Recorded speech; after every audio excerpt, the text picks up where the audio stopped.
اللہ کی رضا پہ راضی رہنا سیکھیں۔ بعض لوگ شکوہ کرنا شروع کر دیتے ہیں، میرے پاس وہ نعمت نہیں تو میرے پاس یہ نعمت نہیں۔ اللہ کی رضا پہ راضی رہنا سیکھیں۔ آپ کا مکان ذاتی ہے پھر بھی اللہ کا شکر ادا کریں، نہیں ہے تو پھر بھی شکر ادا کریں۔ اولاد نہیں تو اللہ کا پھر بھی شکر ادا کریں، اولاد ہے پھر بھی شکر ادا کریں۔ اور اگر آپ کے پاس دولت ہے شکر ادا کریں، نہیں ہے تو پھر بھی شکر ادا کریں۔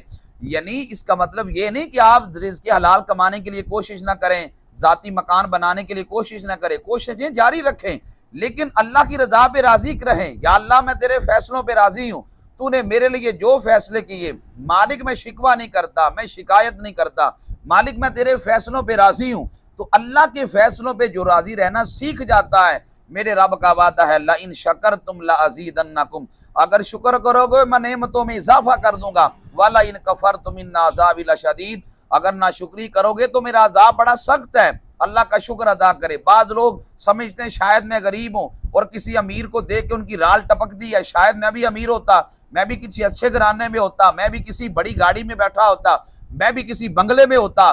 یاد رکھو اللہ نے جہاں جس کو رکھا ہے وہاں اس کے لیے رہنا بہتر ہے، وہ اللہ کی رضا پہ راضی رہے۔ جامع ترمذی کی اس روایت کو سنیے گا اور آپ کے دل میں ٹھنڈ پڑے گی اس روایت کو سن کے۔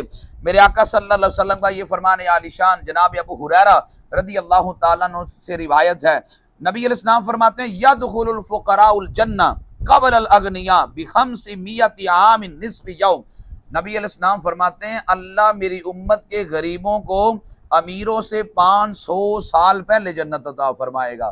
امیر ابھی پراڈو کا حساب دیتا ہوگا، امیر ابھی بنگلے کا حساب دیتا ہوگا، امیر ابھی خربوں کا حساب دیتا ہوگا، اور تھوڑا سا حساب غریب دے کر 500 سال پہلے جنت میں چلا جائے گا۔